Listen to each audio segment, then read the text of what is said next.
Hello friends, কালকে কার্তিক পুজো। আর আমরা আজকে একটু শয়তানি করছি। এই যে আমার দিদি একটু লেখালেখি করছে। আসলে আমাদের যার একটা দিদি আছে তার বাড়িতে আমরা কার্তিক ফেলবো কালকে। সো আমরা ঠাকুর আনা হয়ে গেছে, এখন একটু লেখালেখি চলছে। এই যে লেখা হচ্ছে, অনেক কাজ বাকি এখনো।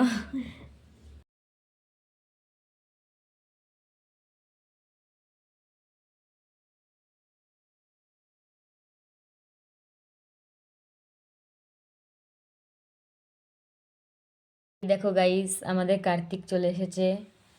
আর এই যে তার হাতে চিঠি।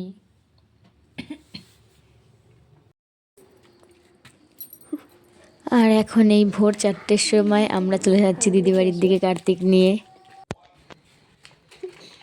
ওমা মাগো, আমি বাইরে দাঁড়িয়ে, ঘরে নাও আমাকে, খেলনা দোলনা বই খাতা আনতে বলে দাও বাবাকে। আমার মাসিমণিরা আমাকে দিয়ে গেল তোমার কাছে। শনিবার সন্ধ্যায় মাসিমণিদের ডেকে খাওয়াবে পেট পুড়ে। মাসিমণিরা আমায় খুশি হয়ে এনেছে, তুমি আগের বছরের মতন করবে না। কি করবে না বল? মাসিমণিদের খাইয়ে দিও মা। আর মাসিমণিরা এলে তাদের হাতে 101 টাকা দেবে। 2001 টাকা। ইতি আমার প্রিয় মাসিমণিরা, অদিতি, কোয়েল, পায়েল। ও মা মাগো, আবার বলছি কিপটামি করো না। মাসিমণিরা অনেক কষ্ট করে আমাকে এনে দিয়েছে। মাসি, কোয়েল, অদিতি, পায়েল, নিতু, মামা নিরুপম, কাকা গোপাল, ঘন্টু। এবার রাতুল কই?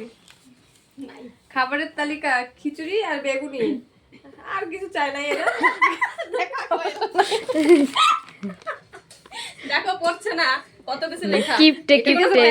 এবার চলো।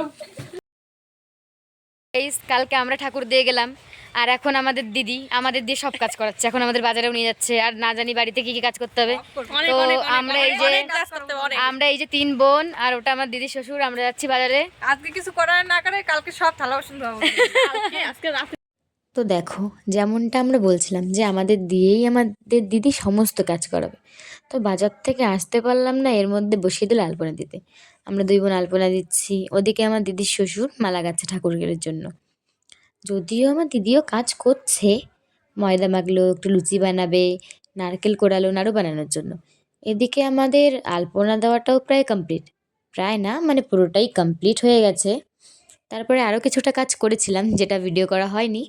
তারপর করতে না করতে কাজ চলে আসলো আমাদের ব্রাহ্মণ। বসে পড়লাম আমরা পুজো দিতে।